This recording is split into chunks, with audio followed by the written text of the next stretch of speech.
The United States Railroad Administration 060 was a small steam switcher built during the nationalization of U.S. railways in World War I. 255 units went to about 20 different roads, some of which even made additional copies after the war. This model of one of 10 Rock Island engines was commissioned by a fan on Discord. While information and drawings of these specific units are practically non-existent, there is a lot of reference material for the USRA 060 in general, including plenty of regular models.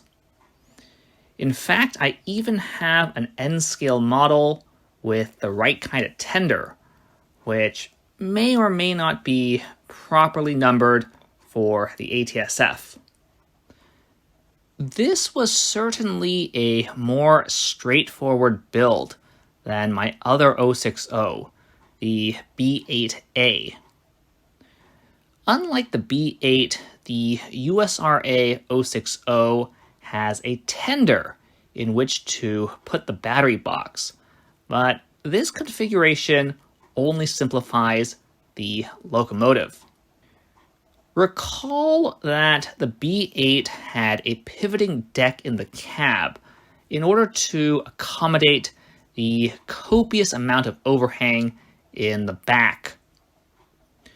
The USRA 060 has almost as much overhang, but does not need this pivot because I don't need to use magnets to join the engine to the tender. Instead, I can use a longer drawbar that doesn't need to pivot nearly as much. I do need to manage the spacing between the locomotive and the tender, which, as I said in the T1 video, mostly comes down to trial and error. The need to run a wire to the battery box complicates things. The need to orient the battery box sideways complicates things more, and navigating R40 geometry makes it even worse. The model has absolutely no room for a power functions receiver. It must use powered up. The battery box has decent access, but the power button has worse access.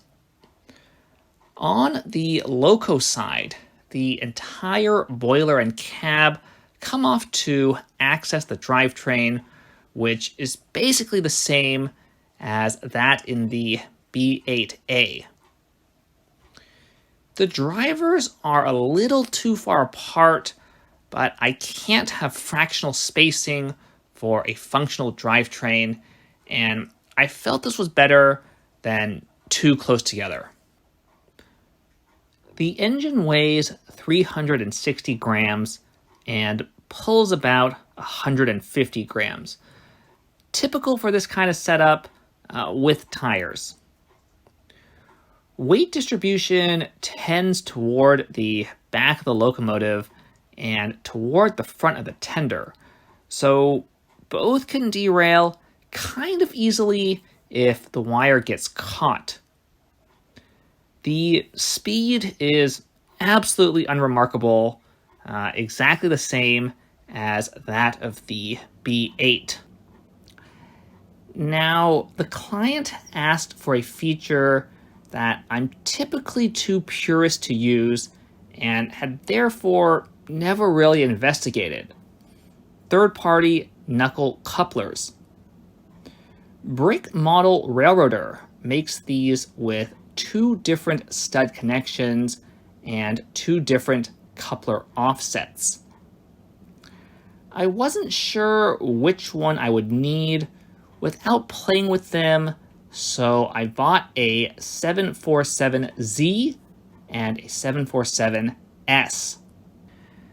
I had hoped that the 747S would just work in a situation where a magnet mounted to the top of a fish plate, but the knuckles have a recommended mounting about 2 plates higher than the magnets, presumably in order for the hose/decoupler to clear the railhead.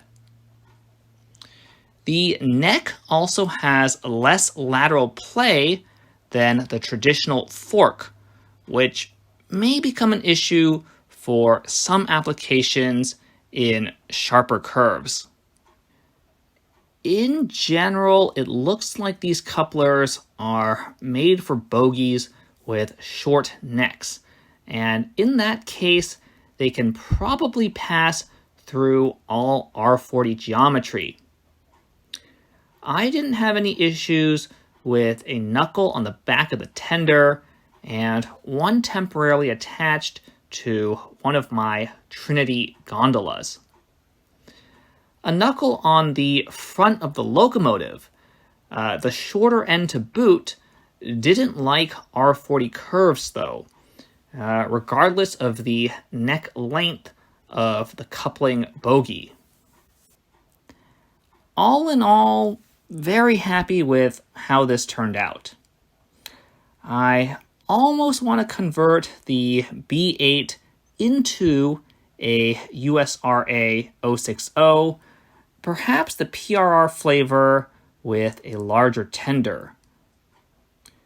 I'll see about making and selling instructions if the video does well, so comment and subscribe. You can also support the channel by purchasing our instructions on Rebrickable. On that note, this is the end of the video, and have a nice day.